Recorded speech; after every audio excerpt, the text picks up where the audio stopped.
Hello everyone.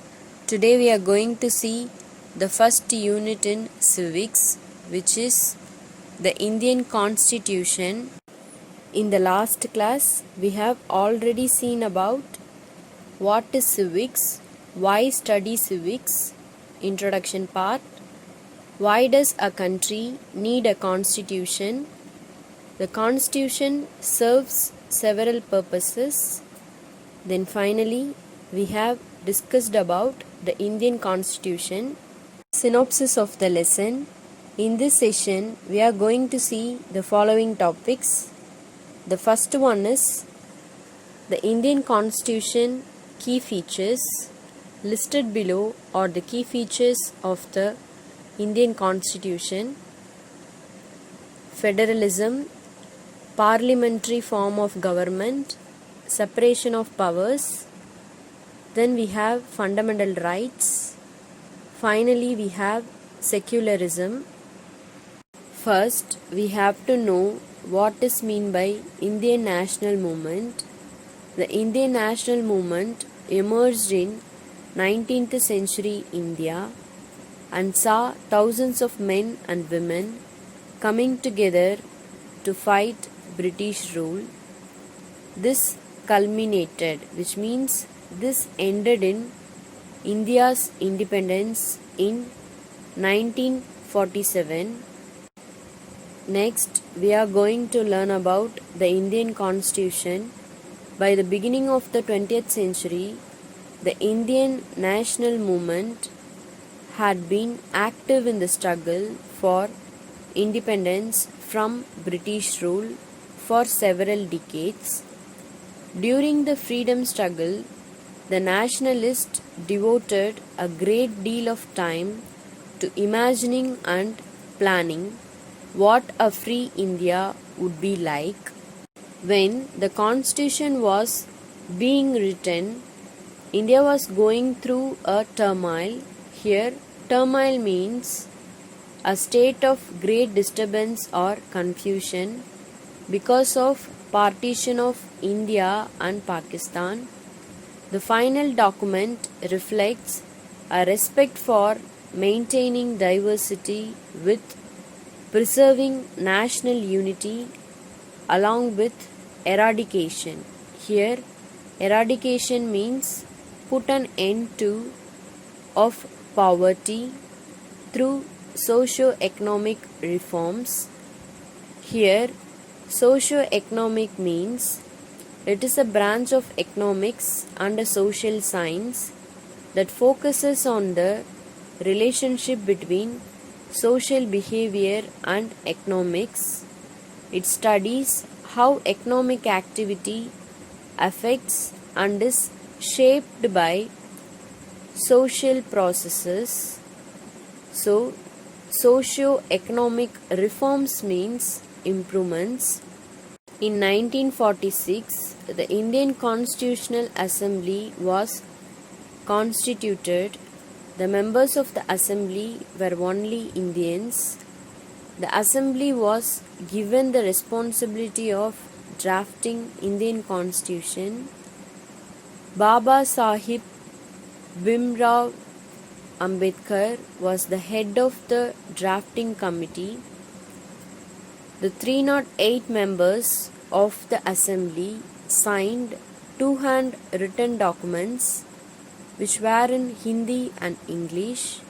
On 26 January 1950 at 10:30 am, the Constitution of India was incorporated by the Republic of India.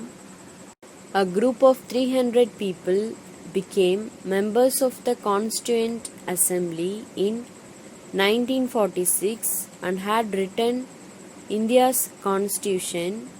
While writing the Indian Constitution, these members kept in mind the different communities who speak different languages, belong to different religions, and have distinct cultures. Here, distinct means different cultures. Here, religion means the belief in and worship of a superhuman controlling power, especially a personal god or gods.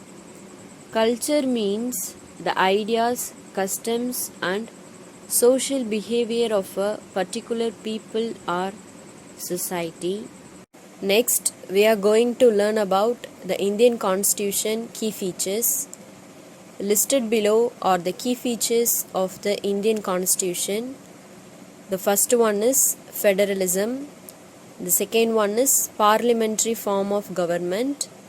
Third one is separation of powers. Fourth one is fundamental rights. And the fifth one is secularism. First, we are going to learn about federalism. Federalism is the first key feature of the Indian Constitution. First, we have to know what is meant by federalism. Federalism is an agreement between the states and the center to work together and yet function independently. In other words, this refers to the existence. Here, this refers to federalism. So, federalism refers to the existence of more than one level of government in the country. In India, we have governments at the state level, at the center, and Panchayat Raj at the village level. The Constitution contains lists that detail the issues that each tier, here tier means level of government, can make laws on. In addition, the Constitution also specifies where each tier of government can get the money from for the work that it does. Here, tier means level. So, in addition, the Constitution also specifies where each level of government can get the money from for the work that it does. All persons in India are governed by laws and policies made by each of these levels of government. Next, we are going to learn about the second key feature of the Indian Constitution, that is parliamentary form of government. The people of India have a direct role in electing their representatives. The Constitution of India guarantees universal adult suffrage for all citizens. This means every citizen of the country, irrespective of his or her social background, have a direct role in electing their representatives. Also, every citizen of the country, irrespective of his or her social background, can contest in elections. To perform various functions, Government of India have 3 branches. Each have its own specific function and administration, composed of executive branch, legislative branch, and judiciary branch. Government of India, central or union government, is classified into 3. The first one is executive, the second one is legislature or parliament, and the third one is judiciary. Executive consists of president, vice president, cabinet ministers. What are the major responsibility of the executive branch is to pass the laws made by the legislature. The second one is legislature or parliament. Legislature consists of Lok Sabha, which is your lower house, plus Raj Sabha, which is your upper house at central level. Then Prime Minister, PM. So the major responsibility of legislature branch is to make laws. Judiciary consists of Supreme Court of India. So the major responsibility of judiciary branch is to solve conflicts between executive and legislature. The second one is other public related matters or conflicts. Next, we are going to learn about the third key feature of the Indian Constitution, that is separation of powers. There are three organs of government like the legislature, the executive and the judiciary. Let's see one by one in detail. The first one is the legislature. The legislature refers to elected representatives by the people, those who makes laws. The second one is the executive. The executive is a smaller group of people who are responsible for implementing laws and running the government. Here, implementing means applying or executing. So, the executive is a smaller group of people who are responsible for applying or executing laws and running the government. The third one is the judiciary. The judiciary refers to the system of courts in the country who settles disputes. Here, disputes refers to arguments or disagreements and makes sure that laws are obeyed. Constitution says that each of these organs should exercise different powers. Each organ mentioned above acts as a check on the other organs of government. This ensures, here ensures means safeguards or confirms the balance of power between all three. We have already seen about, so there are three branches of government, right? Constitution provides a separation of powers like legislative, executive and judicial. Legislative branch makes laws, executive branch carries out laws and judicial branch evaluates laws. Now, let's see some keywords. Fundamental rights, fundamental rights. So what is mean by fundamental? Fundamental means basic or primary.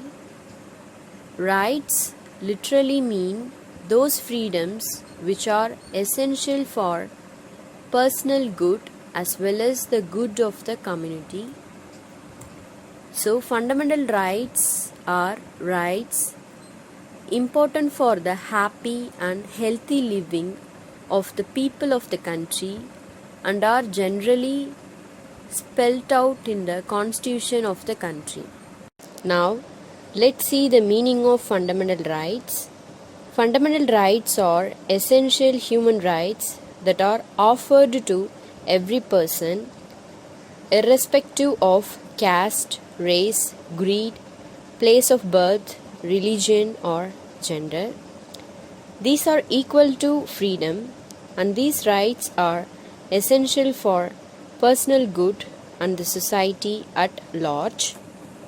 First, we have to know what is mean by constitution. A constitution is a basic design which deals with the structure and powers of the government. It also includes rights and duties of citizens. It provides the framework for the organization of the state government. Next, we are going to see some key terms: democracy, socialism, secularism. So, democracy means it is a form of government in which the rulers are elected by the people. Next, socialism. Socialism is a theory or system of social organization in which all property is owned by the community and each person contributes and receives according to their ability and needs. Then secularism means the principle of separation of the state from religious institutions. The Constitution of India is the longest written constitution in the world. It is a set of rules by which the government rules our country. It is the supreme law of the land. It came into effect on 26th January 1950. Our constitution is based on the principles of democracy, socialism and secularism. So here, democracy means it is a form of government in which the rulers are elected by the people. Socialism means it is a theory or system of social organization in which all property is owned by the community and each person contributes and receives according to their ability and needs. Secularism means the principle of separation of the state from religious institutions. So, Dr. Bhimrao Ambedkar is known as the father of Indian Constitution. Next, we are going to learn about fundamental rights. Before that, let's see some keywords: freedom, equality, justice. So what is meant by freedom? Freedom means the power or right to act, speak or think as one wants without hindrance. Here hindrance means obstacle or restriction. Equality means the state of being equal, especially in status, rights or opportunities. Justice means fairness or honesty. In India, our constitution provides us some fundamental rights. These rights allow people to grow and prosper in an environment of freedom. So what is meant by freedom? The power or right to act, speak or think as one wants without hindrance, which means obstacle or restriction.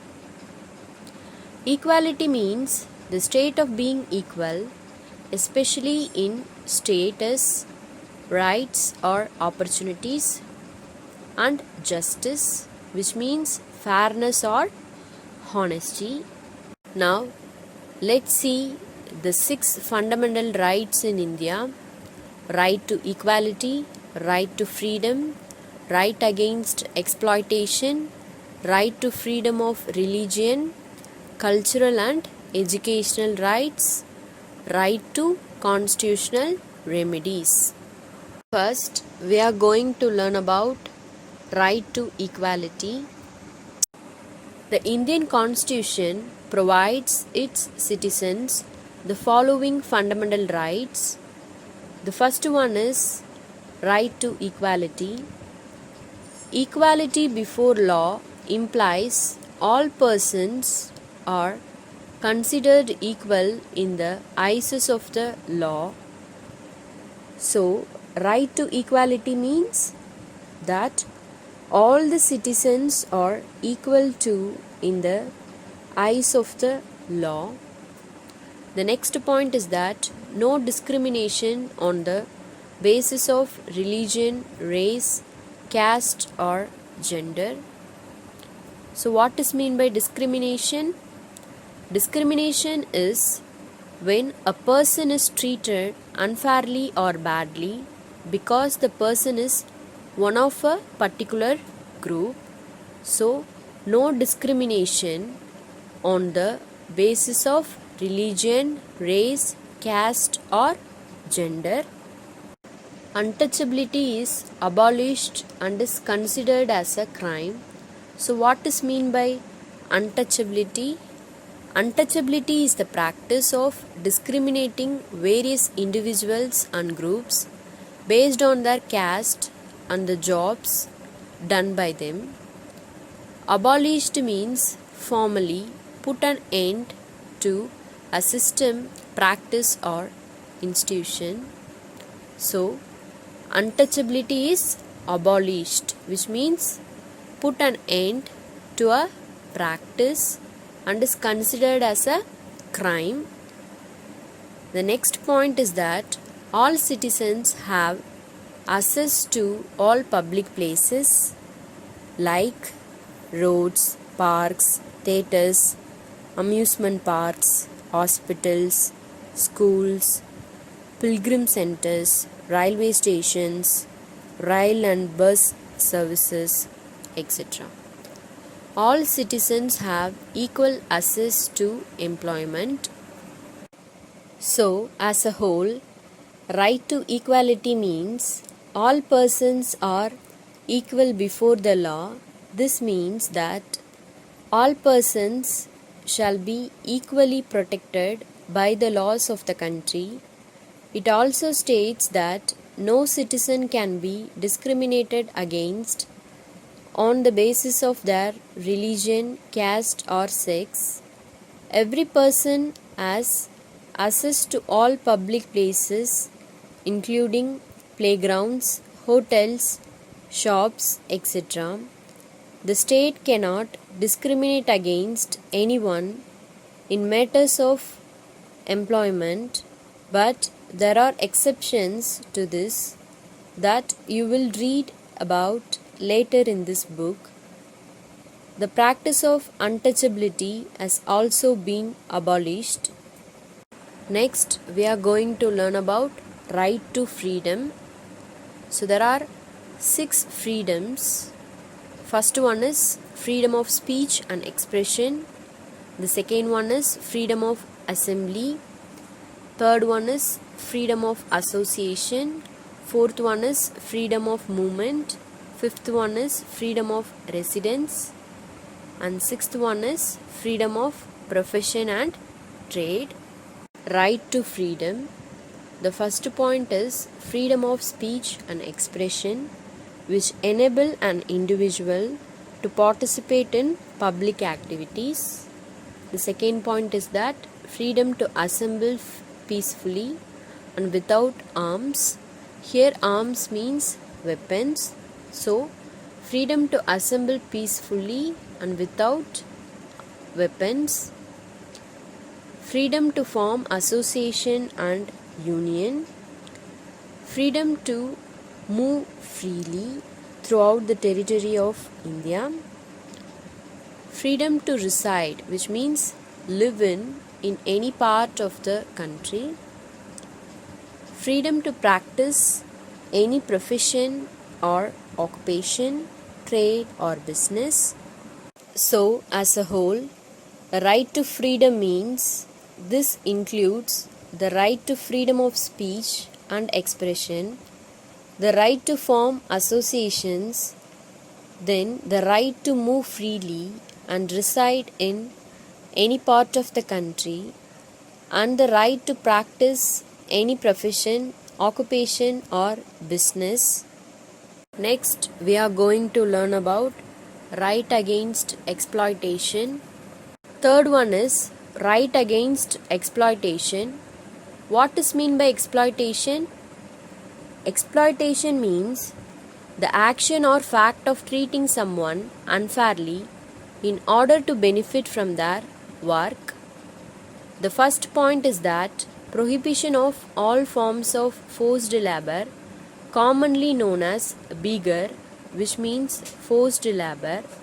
So what is meant by prohibition? Prohibition means banning, in other words, an order to restrain or stop. So what is meant by prohibition? An order to restrain or stop all forms of forced labor, commonly known as begar, which means forced labor. Second point is that prohibition of child labor, children under 14 years of age. which means abolition of employment of children below the age of 14 years in dangerous jobs like factories and mines. It deals with prohibition of employment of children in factories. The third point is that prevents traffic in human beings. Here, traffic refers to human trafficking. So, what is meant by human trafficking? Human trafficking is the trade of humans for the purpose of forced labor. So, prevents traffic in human beings. So, as a whole, right against exploitation means the Constitution prohibits human trafficking, forced labor, and employment of children under 14 years of age. Here, human trafficking means the practice of the illegal buying and selling of different commodities across national borders. In the context of fundamental rights discussed in this chapter, human trafficking refers to illegal trade in human beings, particularly women and children. Next, we are going to learn about right to freedom of religion. Right to freedom of religion. So, what is mean by religion? Religion means the belief in and worship of a superhuman controlling power, especially a personal god or gods. People of the country have a right to follow, practice, and preach religion of their choice, which means every citizen of India has a right to promote, practice their religion peacefully. So, as a whole, right to freedom of religion means religious freedom is provided to all citizens. Every person has the right to practice, profess, and propagate the religion of their choice. Next, we are going to learn about cultural and educational rights. Cultural and educational rights. All citizens have a right to conserve and develop their own culture. So, what is meant by conserve? Conserve means protect. What is meant by culture? Culture means the ideas, customs, and social behavior of a particular people or society. So, all citizens have a right to protect and develop their own culture. Any community which has a language and a script of its own has the right to protect and develop them. No citizen can be discriminated against for admission in state or state aided institutions. So, as a whole, cultural and educational rights means the Constitution states that all minorities, religious or linguistic, can set up their own educational institutions in order to preserve and develop their own culture. Next, we are going to learn about right to constitutional remedies. Next, we are going to learn about right to constitutional remedies. It is by this right that people of the country have the right to approach the courts if they feel that any of their fundamental right has been violated by the state. In other words, this allows citizens to move the court if they believe that any of their fundamental rights have been violated by the state. So, the fourth key feature of the Indian Constitution is fundamental rights. The fundamental rights are referred to as the conscience of Indian Constitution. Here, conscience means ethics, or in other words, sense of right and wrong.